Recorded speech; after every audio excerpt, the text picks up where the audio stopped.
Thank you for such a warm welcome, and I am so happy to be home at Operation Push as a recipient of that Push to Excellence. We have UAW here, Local 551 in the building. You all, please give a hand, even if you're online and you're tuning in. I am most honored to be here.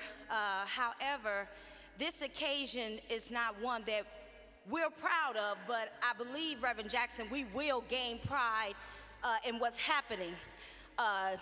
You understand in the media that Ford, GM, and Stellantis are under our contract negotiations at this time. And it appears that the demands that are being made by UAW are not being met. And so we stand together, Local 551, with Wentzville, who is on strike right now. They've been walked out of their facility. We're with Stellantis in Ohio, and we do have in Wayne, Michigan, our Ford facility that's already walked out on strike. Now, as Chicago Assembly Plant waits for us to get the information of us being walked out, we're going to the picket line ready. We're ready, Push. And when we go to the picket line, we're going to the picket line with this one word, and that one word is push. We will push on the picket line, following the words of the great Dr. King, that the blessing in America is that we have the right to protest for right. We will push with the words of Shirley Chisholm behind us, that if they won't give us a seat at the table, we will bring a folding chair, and that we don't have time to be whining and complaining on the picket line. We will push on the picket line with the words of Reverend Jesse Lewis Jackson, that sweat and tears are both salty, but both render different results. Sweat will get you change, and tears will get you sympathy. And so we're going to be out there making the push on this historical, groundbreaking strike that is happening right here and possibly in Chicago, but it's happening globally. And so, Reverend Jackson, we want you to give a message to the CEO when you talk to him. As you've been the great ambassador and great mediator for change, you let him know that they make $20 to $30 million a year, and that they're setting up generational wealth for their children and their families. And all that we're asking for workers is for a fair contract, for a chance to own homes, for a chance to have a livable wage, for a chance to set up generational wealth for our children. History is not just being made right now in the public with this strike, but we're making history at Chicago Assembly Plant. We have the first black chairman 4 terms leading us in this charge. And as he heads for local negotiations with his wonderful bargaining team, we ask Push that you stand with us and give us that push as well. That Ford Motor Company would give us our fair share. And we will be on the picket line chanting, say it loud, I'm union proud. So we need you all to get on your feet. If you're online, click the love, click the like. We're going to the picket lines, and we ask that you all join us as we continue to stand in solidarity with those plants that are already out. We are not scared, because the Bible says that we are to be anxious for nothing. And we've already made our request known, Reverend. So as the great ambassador, we ask that you go before us and speak for us. And the same way that you've been on the line, the picket line with thousands of union and labor movements, we ask that you join us at Chicago when we walk out. And we will win, we will get change, and we are ignited for a better good. And we're still pushing for excellence. At this time, he hails from Harvey, Illinois. He is the chairman of Chicago Assembly Plant, 4 terms. We're headed for 5 terms, first black man to ever do it. He has a record-breaking number of conversions, of jobs restored, those rightfully fired and those wrongfully fired.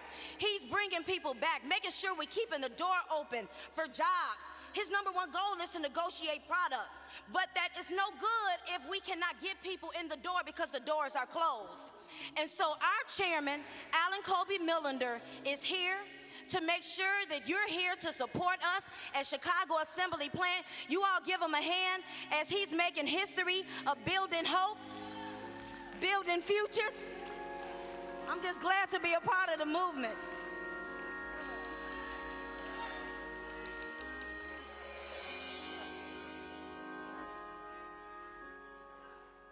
Oh, wow. Wow, thank you, wow. Was that wonderful?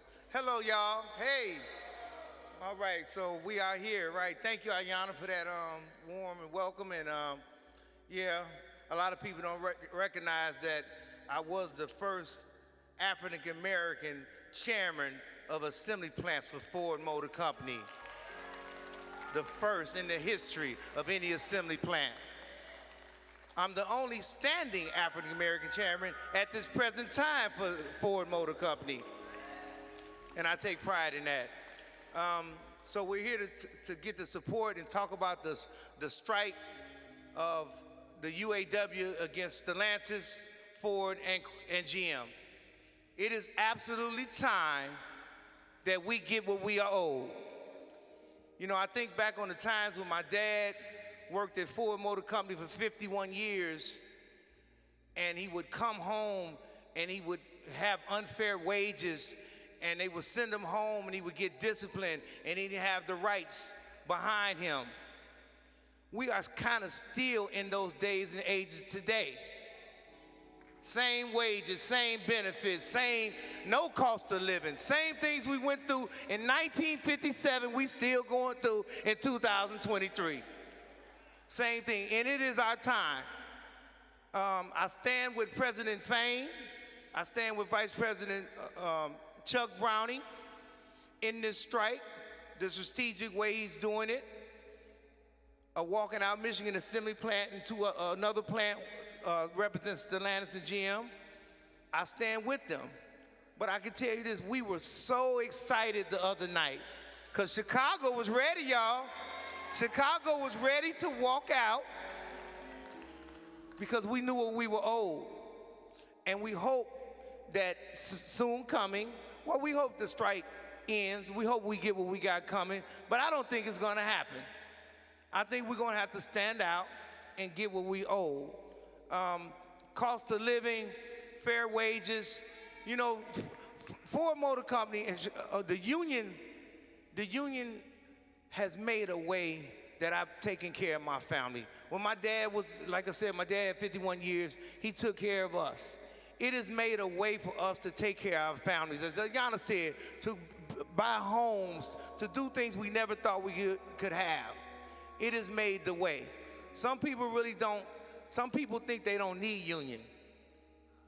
Some people think that. Why do you think that? That's the same way we're striking now. We want profit sharing. We want cost of living. We want better wages. We want all that. And it's due to us. They've made millions and billions of dollars. Okay. Thank you, guys. That's all I got to say. Thank you.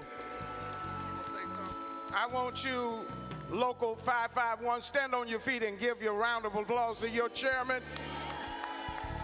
I said give a round of applause to your chairman. Reverend Jesse Jackson has fought for farmers, fought for pilots, fought for teachers, fought for steel workers, fought for nurses, and now he's fighting for auto workers.